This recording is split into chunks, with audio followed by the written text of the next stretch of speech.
Duet Ganjar Prabowo atau Prabowo Ganjar, mana yang lebih tinggi potensi elektabilitasnya untuk Pilpres 2024 mendatang dan bagaimana peluang menduetkan keduanya? Kita akan bahas bersama anggota Dewan Pembina Partai Gerindra, Daniel Anzar Simanjuntak, Ketua DPP PDIP Nusyirwan Sujono, dan peneliti senior Litbang Kompas, Toto Suryaningtyas. Selamat malam Bapak-Bapak.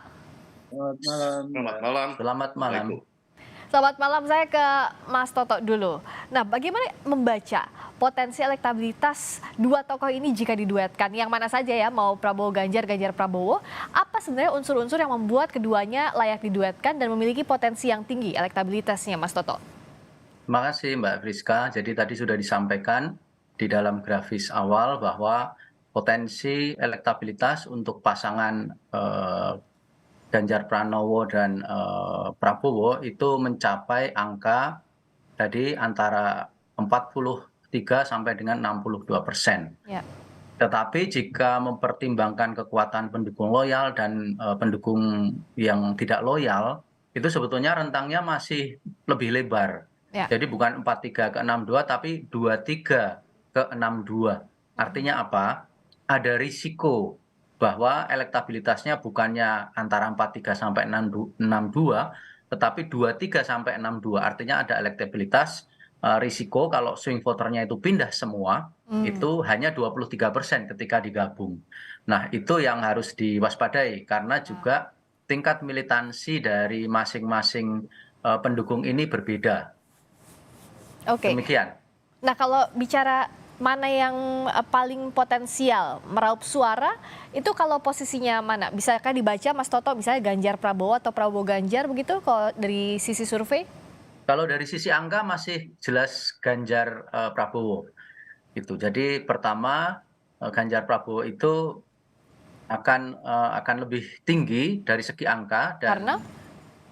dan elektabilitasnya. Kalau kita lihat elektabilitasnya bahwa ketika ini dipakai dengan model pertanyaan terbuka, kemudian simulasi 10 nama, 5 nama, 3 nama, bahkan 2 nama pun itu Ganjar masih lebih tinggi. Angkanya 54, 43. Maaf, 56, 43. Jadi selisihnya memang hanya tipis kalau misalnya margin error-nya dipakai misalnya di elektabilitasnya Pak Prabowo ditambah lalu elektabilitasnya Pak Ganjar dikurangin, itu memang sudah tidak teririsan, tetapi masih terlalu tipis kecuali kalau sudah 2 kali lebih. Artinya kalau misalnya dihadapkan head to head saja itu masih menang Pak Ganjar, artinya kalau itu ditambah dengan potensi elektabilitas tadi, misalnya pemilih Ganjar ada 7,sekian% yang mau Pak Prabowo sebagai wapresnya, dan sebaliknya angkanya juga sama 7,sekian%. Berarti kan kalau itu elektabilitas head to head ditambah dengan potensi 7% tadi kan tetap menang Ganjar dari segi angka. Dari segi angka, demikian. Ini kita masih bicara dari segi angka sampai Ya. saat ini. Kalau dari Gerindra, Bung Daniel, ini jadi perhitungan atau tidak? Kalau Gerindra sikapnya, ya Pak Prabowo harus capres siapapun cawapresnya. Ya, pertama perhitungan elektoral secara kuantitatif tentu adalah hal yang lumrah dan biasa. Itu satu variabel ya, tetapi ada variabel lain tentu yang akan menentukan hitungan kuantitatif elektoral tersebut. Ya. Apa itu ketika koalisi partai, formasi koalisi dan formasi capres dan cawapres itu sudah terbentuk. Betul. Jadi sekarang kan belum terbentuk Ya. dan semuanya saling berlomba untuk membentuk formasi-formasi terbaik. Kalau ibarat main sepak bola ini formasi mana yang terbaik dan itu yang akan bertanding nanti di kompetisi Pilpres. Nah, pada saat ini proses yang sedang dilalui masing-masing partai termasuk Gerindra, termasuk Pak Prabowo, itu adalah ingin membentuk formasi yang terbaik. Supaya kemudian ketika masuk kompetisi Pilpres nanti itu adalah formasi yang mampu menang. Nah, prosesnya kami sedang melakukan itu. Sekarang kami bersama dengan Partai Kebangkitan Bangsa, bersama dengan Cak Imin, terus membangun koalisi yang kuat dengan semua pihak untuk membentuk formasi yang terbaik nanti yang akan bertanding di Pilpres. Nah, pada prinsipnya Pak Prabowo, Partai Gerindra itu sangat terbuka untuk membentuk formasi-formasi dengan semua pihak. Nah, Oke. tentu dengan, tahapan yang benar. Tahapan yang benar itu maksudnya bagaimana? Pada saat ini, Gerindra, Pak Prabowo sudah berkoalisi dengan PKB, dalam hal ini juga dengan Gus Imin atau Cak Imin. Mhm. Nah, keputusan Partai Gerindra dan, PKB dalam hal ini penentuan cawapres Pak Prabowo nanti akan ditentukan dan dibicarakan oleh Pak Prabowo bersama, Gus Imin atau Caimin. Nah, dan kedua tokoh ini termasuk Gerindra di satu sisi dan, PKB di sisi lain terus membangun, koalisi-koalisi dan mengajak membentuk formasi-formasi yang terbaik. Nah, prinsipnya kami sangat terbuka bekerja sama dengan semua pihak, apapun latar belakangnya, Mhm. dan seperti apapun nilai kuantitatif elektoralnya. Oke, tapi posisi Pak Prabowo harus capres, penegasannya itu? Nah, kalau itu final Mbak Friska. Oke, Karena itu adalah amanah, seluruh kader Gerindra di seluruh Indonesia.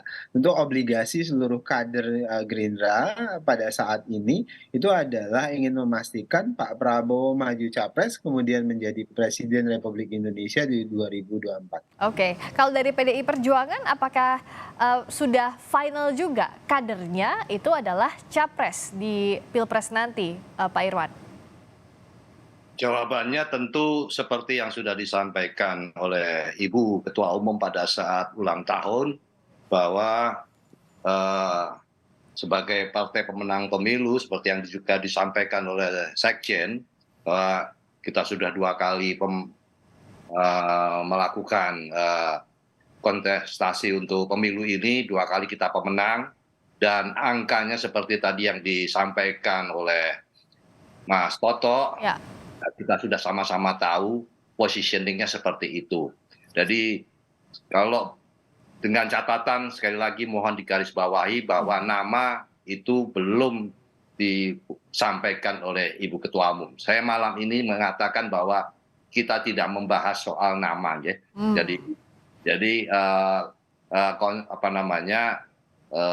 semua sudah tahu bahwa itu nanti pada saatnya Ibu Ketua Umum sendiri, Ibu Megawati sendiri yang akan menyampaikan siapa yang akan diajukan. Berkaitan dengan munculnya komposisi atau formula yang saat ini sedang dibahas, itu tentu bukan muncul dari kami, itu hanya karena framing atau katakanlah pembentuk dari beberapa pihak yang mungkin akhirnya membentuk conditioning seperti saat ini.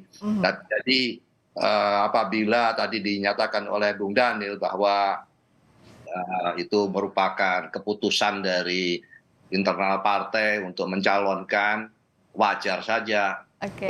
Kalau sebuah partai itu tentu yang akan dicalonkan ya dari partainya sendiri, ketua umum ya, Ya. maju gitu ya. Oke. Jadi malah aneh kalau misalnya partai mengajukan nama orang lain itu.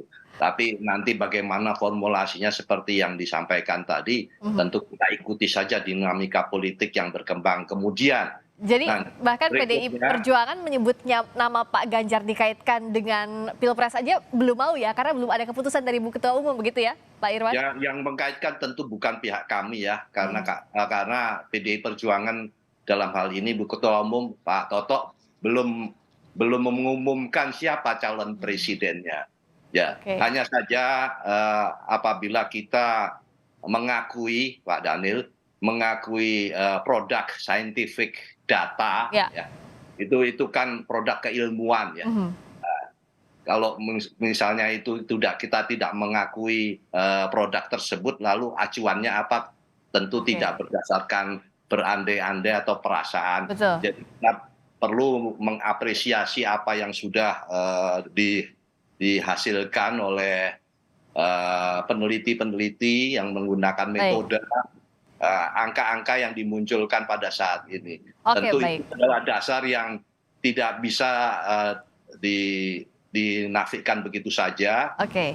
Itu menjadi dasar pula salah satu hal yang bisa menjadi kebijakan untuk nanti kelak pada saatnya Iya, jadi intinya Pak Irwan izin kalau secara angka diakui ini salah satu seperti yang Bung Daniel tadi juga bilang ya bahwa ini salah satu variabel tapi masih banyak variabel-variabel lainnya tidak hanya kuantitatif tapi kualitatif. Saya ke Mas Toto dulu izin. Mas Toto, gimana tadi dengan swing voters? Saya tertarik karena kalau misalnya rentangnya kalau dengan pasangan tanpa swing voters itu 43,4 sampai 62,6%. Tapi dengan swing voters ada risiko di sana 23,3 sampai 62,6%. Nah ini bagaimana hitungannya, bacaannya, Mas Toto? Ya, ini intinya kita menambahkan, kita mengasumsikan kalau misalnya yang swing voter itu semua tidak milih, misalnya kayak gitu. Betul. Misalnya swing voter tidak milih. Ini kan begini, angkanya sebetulnya elektabilitas tadi, elektabilitas kalau head to head ya, yang paling real kan head to head. Ya. Kalau misalnya head to head itu kan 56-43. Sementara kalau pemilih Ganjar yang pengen Prabowo jadi wakilnya itu 7,8 dan kalau sebaliknya itu 7,5 gitu, sekitar 70% lah. Ya. Nah, tapi memang ada faktor lain juga terkait angka yang mungkin harus kami sampaikan di sini. Kita harus melihat juga bahwa ternyata kalau dari hasil perunutan terhadap survei-survei ini, termasuk yang terakhir, kelihatan bahwa para pemilih Prabowo ini lebih militan dibanding pemilih Ganjar. Akan tetapi swing voternya pemilih Prabowo lebih besar dibandingkan pemilihnya Ganjar. Meskipun selisihnya tidak terlalu banyak, perbedaan swing voter itu, akan tetapi misalnya swing voternya Ganjar itu 11 sampai 18%. Oke. Sementara swing voternya Prabowo itu 8,7 sampai dengan 15%. Ini dari perkiraan-perkiraan kami. Ya. Jadi dari sini kan angkanya kelihatan bahwa swing voternya Ganjar itu pemilih mengambangnya lebih besar. Ya, maaf. Swing voternya Ganjar itu lebih besar, 11,4 sampai dengan 18,8. Sementara swing voternya Prabowo lebih kecil, 8,7 sampai dengan 15%. Kemudian yang kedua juga aspek militansi, kalau kita lihat dari kajian sebelumnya, mungkin sudah ditayangkan juga bahwa militansi dari pemilih Prabowo itu lebih tinggi dibandingkan pemilih dari Ganjar, yang juga terindikasi dari swing voter. Demikian, Mbak. Nah, tapi swing voternya ke arah mana jikalau tidak memilih masing-masing tokoh tadi? Bisakah dibaca lebih jauh lagi, Mas Toto? Hasilnya itu tadi. Hasilnya bahwa kalau misalnya total swing voter itu diperhitungkan, itu ternyata angkanya bisa anjlok juga. Kita harus lihat bahwa ternyata kalau misalnya kedua tokoh ini ditanyakan secara terbuka siapa calon wakil presiden yang paling diminati publik kan bukan Prabowo dan bukan Ganjar. Ya, jadi masing-masing itu ternyata tokoh lain. Misalnya Ganjar ini kan tokoh Sandiaga Uno dan Erick Thohir itu kan sama-sama 14%. Sementara kalau siapa cawapresnya Prabowo, itu kan yang paling tinggi Sandi Uno 21%, kemudian di bawahnya ada Ridwan Kamil dan juga Anies Baswedan. Jadi kita harus lihat bahwa angka 7% yang tadi kita bahas itu sebetulnya angka pemaksaan dalam tanda petik kalau kita paksakan dua calon ini bergabung. Sehingga kalau swing voter tadi dipaksakan ya hasilnya tadi memang bisa jeblok. Nah itu kan tergantung hal-hal yang di luar sekedar angka, tapi yang kualitatif termasuk juga komposisi koalisi dan juga narasi di masyarakat sendiri. Baik Mas Toto, clear sampai tadi swing voternya ke arah mana, jadi lebih jelas. Masing-masing pemilih rata-rata menginginkan baik Prabowo atau Ganjar jadi calon presidennya kalau dari sisi pemilih. Nah tapi kalau begitu dengan ada wacana Prabowo Ganjar atau Ganjar Prabowo, terakhir masing-masing ke Bung Daniel dengan Pak Irwan, masih impossible sampai sejauh ini, masih tidak mungkin, Bung Daniel?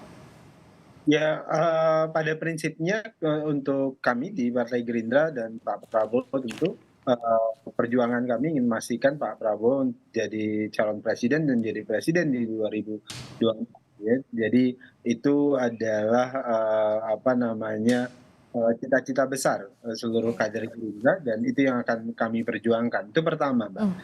Kedua, pada hari ini tentu fokus utamanya itu tadi, karena politik kita sistemnya adalah kepartaian, termasuk dalam hal ini, pencapresan itu juga dari partai, partai yang bisa mencalonkan, tentu, Ya, partai, harus bekerja sama karena hanya yang baik. bisa mencalonkan secara, Hmm, tunggal itu hanya oke, PDIP pada titik ini dan kami baik, tentu harus berkolaborasi dengan semua pihak dan baik. kolaborasi itu yang sedang kami Ya, bangun dan terus kami bangun untuk memastikan, oke. kita atau kami bisa menang dalam Pilpres di 2024 nanti. Oke, baik. Terakhir, singkat saja Pak Irwan. Ya tentu kan kami tidak bisa berandai-andai karena menunggu saja nanti pada saatnya Ibu Ketua Umum akan menyampaikan siapa yang akan dimunculkan oleh Baik. PDI Perjuangan. Baik, jadi hitung-hitungannya masih panjang nanti jelang 2024, tapi ya wacana pasti akan terus bergulir di publik dan jadi pertimbangan masing-masing parpol. Terima kasih anggota Dewan Pembina Partai Gerindra Dhanil Anzar Simanjuntak, Ketua DPP PDIP Nusyirwan Sujono, dan juga peneliti senior Litbang Kompas Toto Suryaningtyas. Selamat malam Bapak-Bapak, terima kasih.